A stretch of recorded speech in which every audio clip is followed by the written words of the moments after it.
Hello, this is Chobe, the Shiny Colors Discord, and welcome to another episode of the Shiny Review. Today we've got a lot of cards to talk about, and even some cards that we don't necessarily need to talk about. There is of course a rerun banner featuring 4 returning cards. We'll be talking about one of them explicitly in this video, the other 3 we've talked about in the past. So please check out our previous videos on P-SSR4 Rinze, as well as the supports for Mamimi, which was on the P-SSR3 Choco banner, as well as the Yuika on the Rinze banner.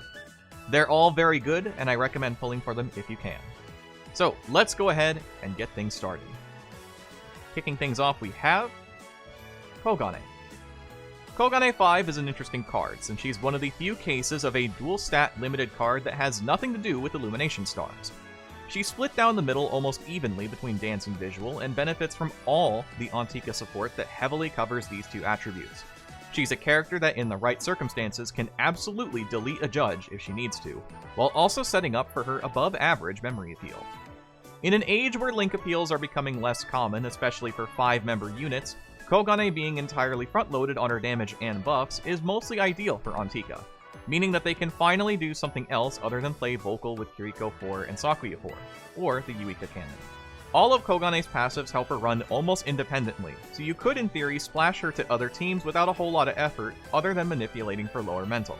Her roles are Buffer, Nuker, Center, and she's a dual stat unit, and I highly recommend pulling for her, especially if you're a fan of Kogane, but if you're an Antika P or just want to try something out with Dance Visual. Kogane's initial skill is a Dance 3.0 appeal that is followed up by a Visual 0.8 to 4.0 appeal, which scales based on how low your mental is, and also applies a 20% attention down buff for 2 turns. This links into a Dance Visual 100% buff for 4 turns. At max, she unlocks a Visual 4.0 appeal that follows up with a Dance 1.2 to 6.0 appeal, scaling based on how low your mental is, and has an attention 30% down buff for 2 turns, and links into the same Dance Visual 100% buff for 4 turns. Kogane has plenty of passives, starting with her 1-star, a Dance Visual 35% up that requires you to have an active attention down buff. This has a 30% chance to activate once. Her 2-star passive is a mental damage 20% cut and attention 50% down. It requires your mental to be 24% or lower, and has a 60% chance to activate 3 times. She also unlocks a Dance Visual plus 50 uncap at 2 stars. Her 3-star uncaps are a plus 100 to Visual and plus 50 to Dance, and at 4 stars she actually gains a passive, Dance Visual 75% up if your mental is 49% or lower. This has a 30% chance to activate 3 times.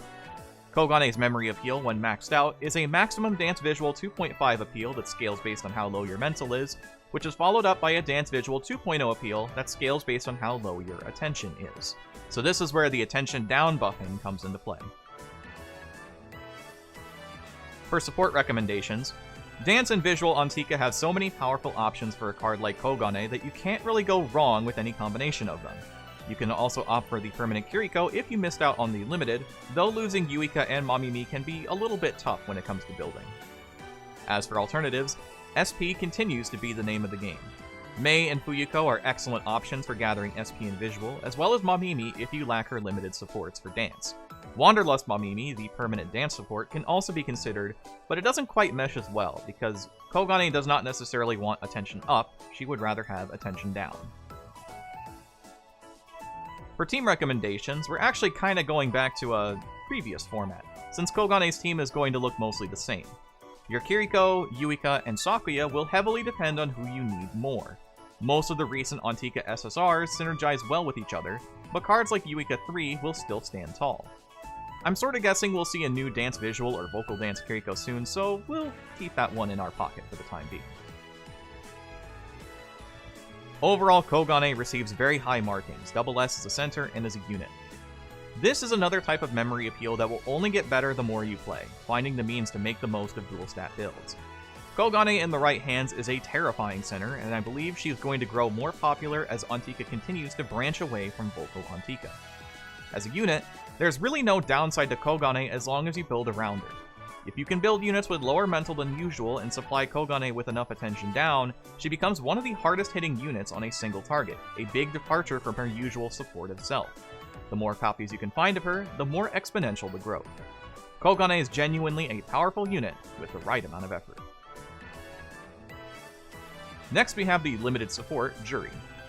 In a bit of a surprise, our latest support Juri ended up being a vocal card, as we initially guessed she would either be visual or possibly excellent. Aside from Juri looking suspiciously like a certain Million Live idol, the main appeal of this Juri is her effective passives along with Unit Mastery SP and Event Boost. She's a great pickup for Hokago, and even Nocchill or Alstroemeria. Her support skills are Idol's Bond, Promise Recovery, and Rest Boost, and she comes with 3 unique support skills. The first being Unit Mastery SP, reaching +7 at level 70, the second, Vocal Mastery Stamina, reaching +5 at level 75, and the last being Event Boost, reaching +6 at level 80, which means she increases the odds of all event commus happening by a very hefty amount. Her support appeal does scale, starting at a Vocal 3.0 out of the box, working its way up to a Vocal 3.5 at level 80. Her TFD idea is Dance, and her Insight token for Grad is also Dance. Juri's 1-star passive is a Vocal 50% buff that also raises your attention by 100%. It requires your mental to be 75% or higher, and it has a 20% chance to activate twice. Your 2-star passive is a Vocal 75% up that also raises your attention by 100%, and requires your mental to be 74% or lower. This has a 20% chance to activate 3 times. Her 3-star uncap is a +100 to Vocal, and her 4-star appeal is a slow Vocal 3.0 that raises the judge's interest by 100% for 2 turns. Juri's event passive is a Vocal 30% up that requires Juri on your team, and has a 20% chance to activate once. Juri earns an S- and potentially double S. I think this card is very, very good. Being a hybridization of the limited Natsuha and Asahi supports with event boost and powerful passives makes Juri a surefire upgrade to any vocal team needing some extra firepower. Her 4-star appeal is a bit of a mixed bag, as damage amp is great but risky depending on who you encounter. It's a fantastic appeal for Collabofest, if that's your jam too. Juri has fantastic synergy with most of the Hokago supports nowadays, especially last year's Vocal Kaho, which returned with Natsuha 3. I highly recommend pulling for this Juri if you run Hokago, are a fan of Juri, or just really like building vocal teams. Next we have our Event SR, Mano. It's been a little bit since our last PSR Mano, but not a whole lot has really changed. Honestly, I'll keep it brief. Mano is designed after Invisible Time Hiyori for last PSR, and Hiyori is not very good. Every single problem with that Hiyori is copied 1-to-1 with Mano, so as a result, Mano is also not very good. Underwhelming appeals? Yeah. Lackluster memory appeal? Yup. Any sort of niche? Not really. At least Mano's outfit is super cute. Be casual. The Fess outfit may be a little too dangerous for some, that's just how it is. Her roles are Tri-Stat, and she exists, and you might as well farm for her with a little bit of sadness in your heart. Mano's initial skill is a Dance 1.5 appeal, followed by a Visual 0.5 appeal. It links into a Vocal 1.5. At max, she unlocks a Visual 2.0 appeal that links into a Vocal 1.0 appeal and links into a Dance 1.5. Her 1-star passive is a Visual 12% up if your mental is 74% or lower, has a 40% chance to activate once. Her 2-star passive is a Visual 30% up that requires the turn count to be 3 or earlier, has a 40% chance to activate once. Her 3-star uncap is a +50 to visual, and her memory appeal when maxed is a Visual 50% buff for 4 turns that links into a Vocal 1.5 times appeal. For the support recommendations, just pick your best supports that help all stats and pray, really. Naturally, any modern Illumination Start support works well, and the limited supports are no question either. Find your SP generator and work as you can, because Mano's gonna need it. Mano as a center gets a D+. No. Mano as a unit gets a D. If you really want to know what I feel about Mano, go listen to the Hiyori review along with P-SSR5 Sakuya's banner. I don't think this card is very good. You probably don't need to use it if you have any other Mano card. Shifting back over to banners, we have our first rerun card. Our only one of the video, but one of 4 currently. After a year and a half of waiting, Sakuya 2 has finally returned to shiny colors. Initially regarded as one of the more popular limited cards, Sakuya's limited debut back in early 2019 was truly an interesting time. She was among one of the more unique designs, having a double-hitting single attribute appeal that could technically have a 3rd hit once you activated the link appeal. As you can imagine, that's become a lot more popular nowadays. Her memory appeal was also incredibly strong right off the bat, even if it needed some setup. Sakuya 2 has actually aged fairly gracefully when you consider how many supports Antika has gotten that allows Sakuya to play to her strengths compared to early 2019. More teams have been using her as a means to ram individual judges with completely upfront damage. She's seen a resurgence as of late, and she's a reasonable pickup for visual Antika. Her roles are nuker, maybe a center, and maybe damage cut as well, depending on if you actually want to use her as a center. I highly recommend pulling for her if you're a fan of Sakuya or like Antika, especially if you like visual Antika, and moderately recommend it if you just want a visual unit for your team. Sakuya's initial skill is a visual 1.0 to 5.0 that scales based on how low your mental is, and follows up with a visual 1.0 appeal. This links into a visual 3.0 appeal. At max, she has a visual 1.2 to 6.0 appeal that scales based on how low your mental is, and follows up with a visual 2.0 appeal, and links into a visual 3.0 appeal. A lot of damage going on here, not a whole lot else. Her 1-star passive and 2-star passive are fairly interesting. They're designed very similarly with different numbers. Her 1-star passive is a visual 15% up that raises your attention by 15% and lowers your defense by 15%, and only requires your mental to be 50% or higher. This has a 20% chance to activate twice. Her 2-star passive is more of the same. Visual 50% up, attention 15% up, and defense 15% down if your mental is 50% or higher. 20% chance to activate twice. Her 3-star uncap is a plus 200 to visual, and her memory appeal when maxed out is a visual 0.8 to 4.0, scaling based on how low your mental is, and links into a mental damage 80% cut for 1 turn. For the support recommendations, do you enjoy the visual stat? Sakuya sure does. Yuika and Kiriko have immediate synergy with Sakuya, while Mei and Mano are generically fantastic supports. The rest are technically filler options, but you can always consider limited Meguru. As for alternatives, SP and visual's the name of the game. Fuyuko's a great choice for generating passives, while Yuika is still a fine option if Christmas Yuika slips by. Team recommendations.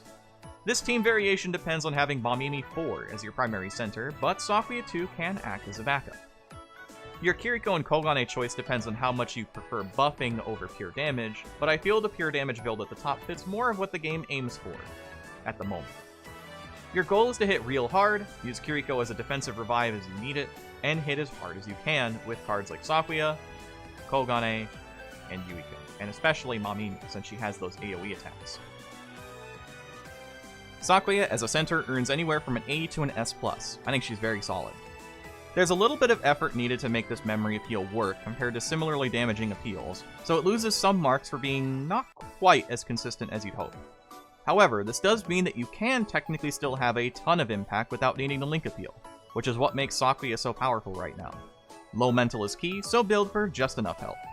As a unit, she's anywhere from A+ to S+, still very solid. Now, let's be real for a sec. Sakuya's passives have certainly aged in a particular way. They're not necessarily amazing nowadays, but they put in enough work to assist Sakuya a fair amount, especially her 2-star passive. Her appeals, on the other hand, are still fantastic, provided that you can get yourself to that critical HP zone to maximize out on damage. She's become a really solid card once again, thanks to the improvements to visual supports. And one last card for the video today, it's the Campaign Mano. I hope you aren't surprised that this Mano is actually from 2018, because almost everything about her design philosophy screams it to the heavens. A visually focused card with a penchant for trying to assist all stats, Christmas Mano becomes a jack-of-all-trades, master-of-none style card. Her support skills aren't particularly powerful anymore, and the only real salvation she has is her 2-star passive. She's passable, but only barely. Her support skills are Idol's Bond, Promise Recovery, Rest Boost, and Trouble Guard, notably having a high amount of Promise Recovery, and her unique support skill is Visual Mastery Visual, reaching +6 at level 80. Her support appeal scales starting at a visual 2.5 out of the box, and becomes a visual 3.0 as you reach level 80. Her TFD idea is Visual, and her insight token for Grad is Vocal. Mano's 1-star passive is a visual 18% up that requires you to be in the visual position. This has a 30% chance to activate once. Her 2-star passive is a visual 20% up and vocal 15% up that requires the turn count to be 3 or earlier. This has a 30% chance to activate once. Her 3-star uncap is a +50 to visual, and her 4-star appeal is a visual 2.5 that follows up with a vocal dance 20% buff for 3 turns. Her event passive is a visual 6% up that only requires Mano on your team, and it has a 40% chance to activate twice. Mano gets a C-. Mano is merely a campaign card that has not aged gracefully. She's perfectly serviceable if you don't have any other visual supports, but most of what she does is outclassed by other visual supports, including many of the SRs that you might have gotten from your beginner missions. Fill out the Mano library, then move on, is my opinion. You might as well farm for her since her missions are going to be relatively easy. And that's going to do it for the video today. Thank you so much as always for watching. If you liked what you saw, make sure to subscribe to the channel and like the video. It lets us know how we're doing and if there's anything we need to be adjusting. Next time we'll talk about whatever banner comes next. So, till that time, I've been Cho, thanks for watching, have a wonderful rest of your day.